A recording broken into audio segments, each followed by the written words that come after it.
Hyderabad film నగర్లో ఉద్రిక్తత చోటు చేసుకుంది. స్థానిక వైన్ మార్ట్ భవనానికి సంబంధించి లీజుదారులకు యజమానులకు మధ్య గత 6 ఏళ్లుగా వివిధ కోర్టుల్లో వివాదాలు నడుస్తున్నాయి. ఈ నేపథ్యంలో కోర్టు ఉత్తర్వుల్ని ఉల్లంఘించి 30 మందితో వచ్చి లీజుదారులపై దాడి చేశారు. సీసీ కెమెరాలు ధ్వంసం చేయడంతో పాటు కౌంటర్లోని నగదు, డీవీఆర్లను చోరీ చేశారు. కర్రలు, రాడ్లతో బోర్డులను ధ్వంసం చేశారు.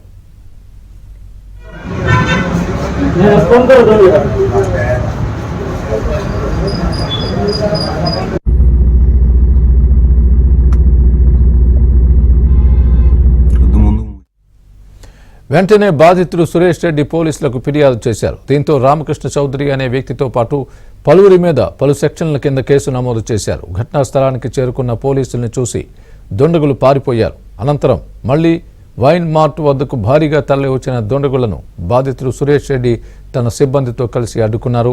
దీంతో ఇరు వర్గాల వారు పరస్పరం దాడి చేసుకున్నారు. ఈ ఘటనతో స్థానికులు భయాందోళనకు గురయ్యారు.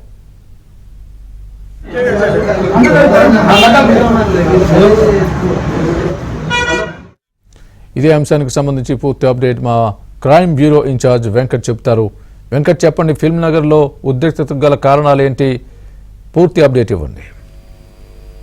స్వామి, ఏదైతే జూబ్లీ హిల్స్ నుండి ఫిలిం నగర్ లో హైదరాబాద్ వైన్ మార్ట్ పేరుతో ఒక మద్యం షాప్ నడుస్తుంది. అయితే గత కొద్ది సంవత్సరాలుగా ఆ గతంలో ఉన్న భవన యజమాని భవనాన్ని హైదరాబాద్ వైన్ మార్ట్ నడుస్తున్న సమయంలోనే మరొక వ్యక్తికి అమ్మేసిన వ్యక్తి ఏదైతే రామకృష్ణ చౌదరి ఆ భవనాన్ని కొన్న తర్వాత గతంలో ఉన్న వైన్ షాప్ యజమానిని ఖాళీ చేయాలని కోరడంతో అతను ఖాళీ చేయడానికి నిరాకరించకపోగా అతను పోలీసుల సహాయంతో అట్లనే వైన్ షాప్ నడుపుతూ అటు ఎక్సైజ్ అధికారులను ఇటు పోలీసులను మభ్యపెట్టి అతను కోర్టుల నుంచి ఉత్తర్వులు తెచ్చుకుని మద్యం షాప్ ను అట్లనే రన్ చేస్తున్నట్లుగా మనకు తెలుస్తుంది. అయితే ఈ విషయంపై కోర్టులో పలుసార్లు ఆర్డర్లు వచ్చినప్పటికీ కూడా అతను అసలు యజమాని రామకృష్ణ చౌదరి పలుమార్లు కోర్టుకు వెళ్లి ఆ షాప్ ను ఖాళీ చేయాల్సిగా కోరినప్పటికీ కూడా వాళ్ళు ఖాళీ చేయకపోగా ఇరు వర్గాల మధ్యలో ఘర్షణ జరుగుతుంది. అయితే ఈ విషయంలో పోలీసులు సురేష్ రెడ్డి వైపు ఎక్కువగా మొగ్గు చూపుతున్నట్లుగా కూడా తెలుస్తుంది.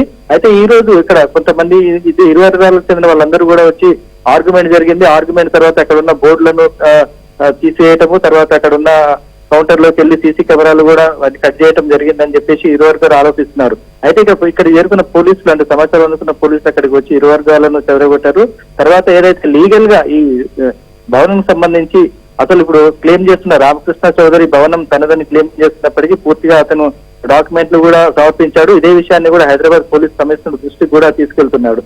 అయితే భవనాన్ని లీజుదారులు అక్రమంగా లీజ్ కొండి వాళ్ళు లీజ్ పేరుతోటి దౌర్జన్యంగా అక్రమంగా అక్కడ ఉంటూ యజమాని పైనే బెదిరింపులకు పాల్పడుతున్నట్లుగా కూడా అసలు యజమాని చెప్తున్నాడు. ఇదిలా ఉండగా సురేష్ రెడ్డి గతంలో ఉన్న యజమానితో చేసుకున్న ఒప్పందం ప్రకారము ఆ భవనం నాకు రెంటల్ అగ్రిమెంట్ ఉన్నప్పటికీ నేను రెంట్ చెల్లిస్తూ దుకాణాన్ని నిర్వహిస్తున్నట్లుగా కూడా సురేష్ రెడ్డి చెప్తున్నాడు. అయితే ఇరు వర్గాలు, ఇటు లీజుదారులు తర్వాత యజమాని, ఇరు వర్గాల మధ్యలో గత 5-6 సంవత్సరాలుగా వివాదం నడుస్తుంది.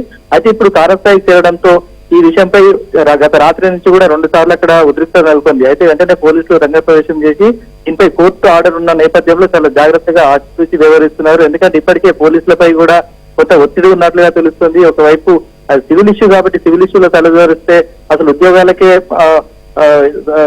చెక్ పెట్టేందుకు కూడా అవకాశం ఉన్న నేపథ్యంలో పోలీసులు మటుకు లీగల్ ఒపీనియన్ తీసుకున్న తర్వాతే అయితే శాంతి భద్రతలకు విఘాతం కలగకుండా ఎవరైతే ఆందోళన దిలపై ఇప్పుడు కేసు నమోదు చేశారు. తర్వాత ఏదైతే లీగల్ ఒపీనియన్ వచ్చిన తర్వాత అప్పటి వరకు కూడా ఎటువంటి గొడవ జరగకుండా చర్యలు తీసుకుంటామని చెప్పి పోలీసులు చెప్తున్నారు. Swami, right, thanks for the update Venkat.